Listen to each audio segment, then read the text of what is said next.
Hi friends, so hope you all are well and keeping safe. This video is part of an 8-part series on unlocking your hidden potential. Each episode breaks down one powerful principle backed by science, psychology, and real world stories that can dramatically change your growth trajectory. Let's get right into it to learn more. Most of us grow up thinking and believing potential is always fixed. Some people are naturally talented and gifted, and some just aren't. But the world's best research and the world's best stories all point to a very different reality. Your starting point is almost irrelevant. What is important is your journey, which shapes your true potential. And once you understand this, you will realize you are capable of far more than you ever imagined. Today, we are going to break down why. The world glorifies early bloomers, the kid who reads early, the 12-year-old sports prodigy, the student with perfect test scores, the music genius playing at a very early age. We assume early performance equals permanent potential. But research in psychology, sports science, and education shows the opposite. Early talent rarely predicts long-term success. In fact, the top students in early grades often level out by high school. The best youth athletes almost never become the best adult professionals. Early IQ has surprisingly little correlation with adult achievement or creativity. Why this is so? Because people who start ahead rarely learn how to struggle, but people who start behind develop adaptability, grit, and creativity, the real predictors of long-term success. Now, to understand this better, let me tell you one of the most powerful true stories you have hopefully never heard of. In the early 1990s, at junior high school 43 in Harlem, New York, kids showed up before school every morning. This was not for detention, neither for tutoring, but for a different purpose altogether. This was for chess. They called themselves the Raging Rooks. These kids were not the stereotypical elite chess kids. Most came from tough backgrounds, families living in shelters, parents struggling financially, neighborhoods dealing with violence, drugs, and everything you can think about. Kids bouncing between unstable housing. They didn't grow up with private coaches or weekend tournaments. They grew up playing chess on folding tables in a corner of a classroom. And it all started with one teacher, Richard Gudonsky, the science teacher who saw potential others did not.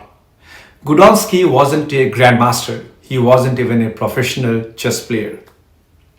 He was a middle school science teacher who happened to love chess. He pushed aside desks in his classroom to make room for chessboards. He taught the kids about openings, the tactics you need to play, and most importantly, how to think. But above all, he gave them a structure, a method to the madness, and more importantly, showing up, working hard, and believing you can win. And then came the turning point. Maurice Ashley enters the picture, and everything from that point onwards changes. Maurice Ashley, a powerful chess mind from Brooklyn, began volunteering at the school.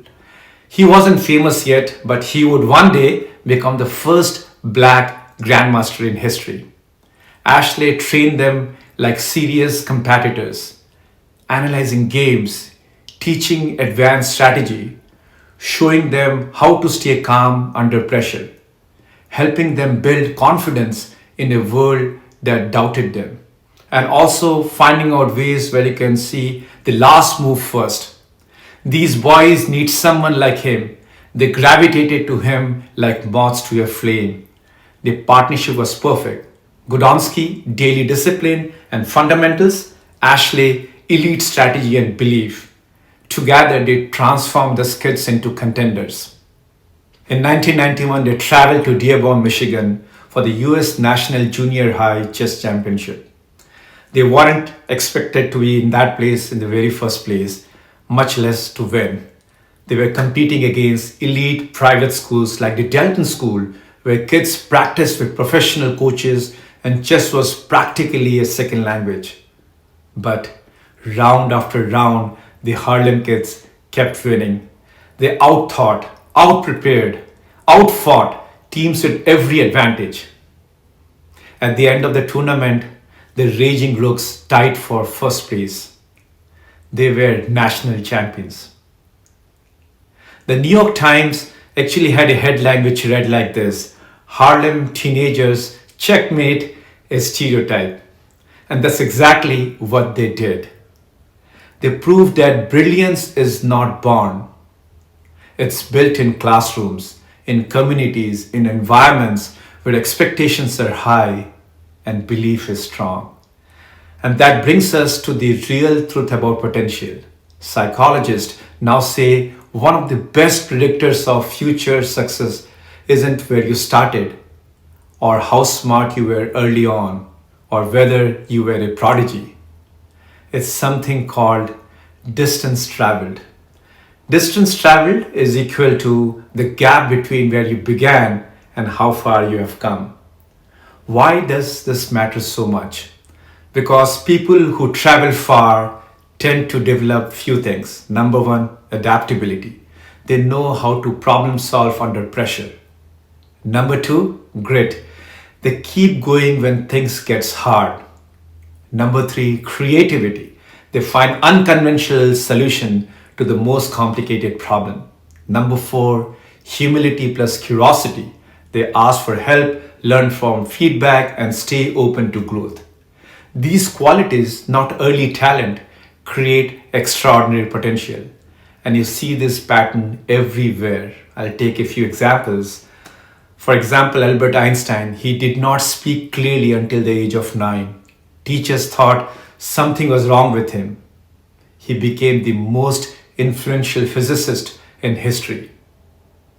The second example I can take is Michael Jordan, the famous basketball player. He didn't even make varsity as a sophomore, cried in his room, used that pain to become the greatest basketball player of all time. J.K. Rowling, she was rejected by 12 publishers, wrote Harry Potter while on government assistance, created a $1 billion story universe. Ray Kroc from McDonald's was a milkshake machine salesman into his 50s, and then he built one of the largest food brands on earth. Colonel Sanders failed repeatedly until the age of 65, and then at the age of 65 he founded KFC after most people assumed their best years are behind them. Jose Hernandez, migrant farm worker as a kid, rejected by NASA 11 times, became an astronaut. These people did not start ahead, but they traveled further than anyone expected. Their lives prove the point: potential is not inherited, it is earned. What do all these stories have in common? Not talent, not luck, not perfect timing. They built character skills such as consistency in their work, resilience when the things are going tough for them, courage to face the world, patience in everything they do, discipline in their work ethics, and curiosity to top it all. The ability to learn from failure, the humility to ask for guidance. Character skills are not fixed traits, they are learned traits, and once you learn them, you can train yourself. They're very much trainable, and they're available to anyone who has the consistency, grit, curiosity, discipline, and courage. And when you build them, your potential expands in ways you never imagined. Now, let me define some simple, practical ways to build your own distance traveled. Number one, focus on your next small improvement, not perfection. Small wins compounds like interest. Number two, track your growth, not your comparison. The only meaningful comparison is you versus you and no one else. Number three, put yourself in an environment that stretches you. A strong coach, mentor, or a teammate can accelerate your growth more than you think. Number 4, seek discomfort. Growth lives just outside your comfort zone. Number 5, use mistakes as fuel, not shame. Mistakes are data. Fix the system, not your self-worth. And finally, number 6, commit to long-term consistency. Potential isn't a moment, it's a journey. You do not choose where you start, but you can absolutely choose how far you travel. The world's most extraordinary people weren't born ahead. They simply kept going when others stopped. Your background does not define you. Your early performance does not predict you. Your potential is never fixed. It is expandable. It is trainable. And it grows every time you take another step forward. So no matter where you are today, your journey is just beginning. I hope you liked what you heard, and please do come back again to hear the 7 other episodes in this series. Thank you once again for listening. And if you like what you heard, please do give a thumbs up, share, and subscribe my channel as well. Thank you.